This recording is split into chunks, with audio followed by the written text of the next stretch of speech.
Hare Krishna friends.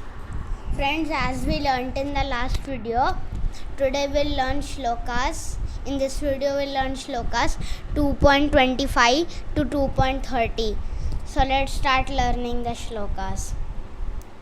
Avyakto yam asintyo yam avikaryo yam ukyate tasdam evam vidhita venam nanu sositam arahasihi. Friends, let's pass to the shloka, or let's repeat the shloka again. What do you like? Repeat the shloka or go to the meaning? I think go to the meaning is the best. Let's learn the meaning. It is said that the soul is invisible, unconceivable and immutable. Knowing this, you should not grieve for the body. Friends, this slok's meaning is, it is said the soul is invisible. The soul is invisible. The soul cannot be seen, not even by the God, not even by the human. It can be seen by only nature gods. It can be seen by Lord Krishna, Lord Brahma, Lord Shiva. These all gods can see it, but humans can never see the soul. It's inconceivable and immutable. Knowing this, you should not grieve for your body. You have to not grieve for the body because the soul is invisible. So friends, now let's pass to the shlok. Na jayate mriyate na kadasin na yam bhutva bhavita vana bhuya अजो नित्या सस्वतो या पुराणो न हन्याते हन्य मने सिरा रहे. Friends, now let's learn the meaning. If, however, you think that the soul or the symptoms of life will always be born and die forever, you still have no reason to lament, O mighty armed.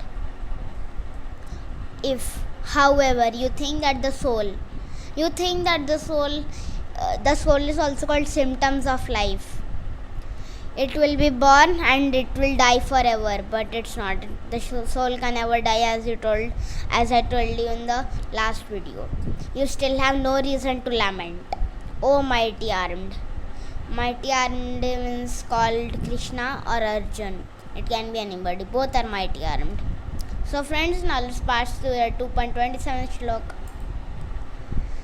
जातस्या ही ध्रुव मृत्युर्धुर्वा न जन्म मर्त्यसे का तस्दम अपाहि हर्ये रथ्रे न तवम सोसितम अर्हासी.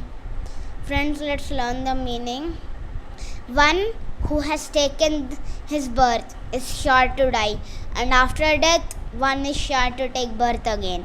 Therefore, in the inevitable discharge of your duty, you should not lament. Friends, this shlok's meaning is, whoever has taken birth has to surely die. Suppose I have taken birth, I should die one day or one day. You have taken birth, you should also die one day. Everybody died. Arjun was a devotee of Lord Krishna, but he had to die. We are not devotees, but I am making this channel for devotion. If you may be the devotees also, you will die. Who has taken birth is sure to die, and after that one is sure to take birth again. As I told, the soul can never die. After the death of the body, when Lord Brahma will create new earth, the soul will take birth again, the body will take birth again, soul will pass in the next body. Therefore, it is unavoidable discharge of your duty. You should not lament in this.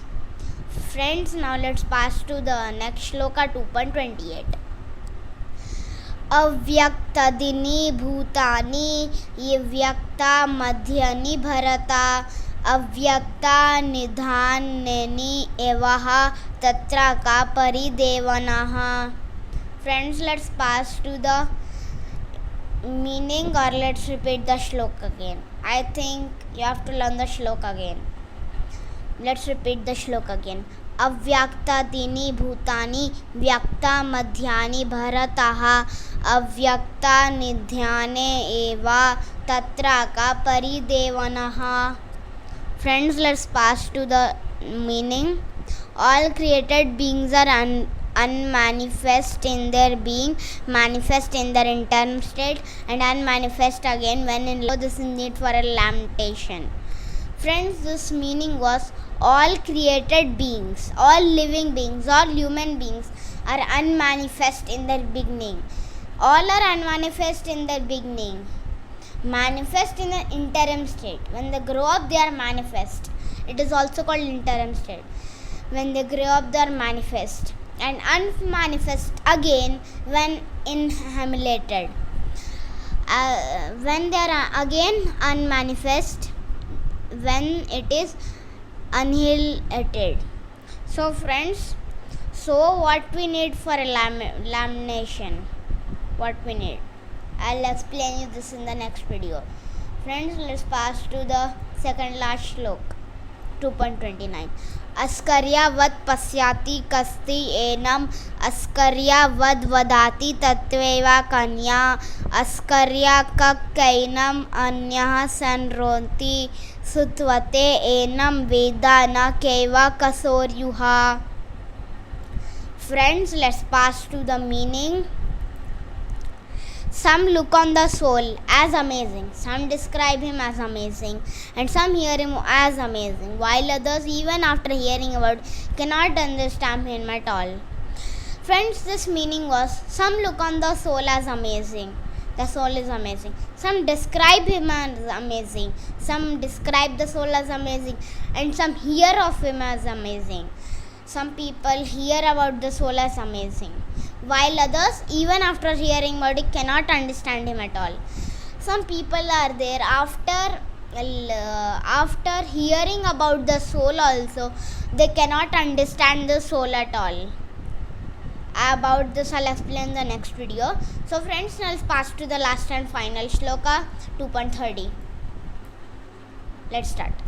देहि नित्यम अव्यदोयम देहे सर्वस्य भरतः तस्तं सर्वाणि भूतानि न तव सोकी अर्साहानि.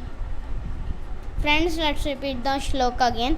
देहि नित्यम अवधयोयम देहे सर्वस्य भरतः तस्तं सर्वाणि भूतानि न तवं सोसितम अर्हासि. Friends, let's pass to the shloka or the meaning. Let's learn the meaning. This individual soul is unbreakable and unsouable and cannot be neither burned or dried. He is everlasting, present everywhere, unchangeable, invisible, eternally the same. Friends, the meaning was the individual soul. The soul is unbreakable, insoluble. It can neither be burned nor dried. Nobody can burn it with fire, nor nobody can dry it. He is everlasting, present everywhere. The soul is present everywhere, unchangeable, immovable, and eternal the same. So friends, I have explained you the all shlokas and their meanings. So friends, shlokas 2.31 to 2.36 I'll tell you about in the next video, and some shlokas meanings also I'll explain you in the next video. So friends, bye for next video. And Hare Krishna.